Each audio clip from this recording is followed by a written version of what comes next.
Hi, I'm Tom Klein from Sabre Holdings. Good afternoon. Thank you for talking to Breaking Travel News today. We're here at the WTTC conference in Abu Dhabi, a very important private sector platform. What messages are coming out of it for you this year? Well, I think what we're hearing is a couple of things. One, that governments are getting switched on as they've worked through the recovery coming out of the recession. Governments are switched on to the fact that travel and tourism has to be part of the solution for a recovering economy, and we're hearing that in the largest markets like the United States and in emerging markets and small markets around the world. So I think governments really have noticed that and made it an important platform for the recovery. We're here in Abu Dhabi, but Etihad Airways are a partner of the event, and I believe are quite a big customer of yours. Yeah, they sure are. Earlier this year, we call it a cutover generally. I think here it was called the Big Switch, is what Etihad called it internally. And we moved a lot of their systems onto Sabre systems. They've been a great partner.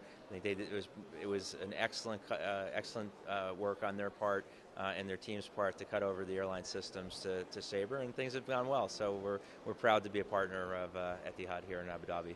It was a £1 billion deal, or $1 billion deal. Is that correct? It was announced as a $1 billion deal.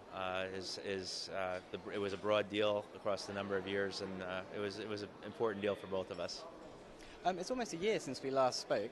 Perhaps you could just bring our viewers up to date with perhaps some of the bigger changes in the online travel sphere since then. Well, I think I think in online travel, there's a couple of things going on. Last year, we were still talking about mobile penetration, and it's a story that's behind us now. Now we're talking about how are users using mobility, and they're starting to book travel aggressively using their mobile devices. So something like 14% on average of the online bookings now are coming from mobile channels as opposed to a desktop channel, and it's just a very different consumer when they come to us that way.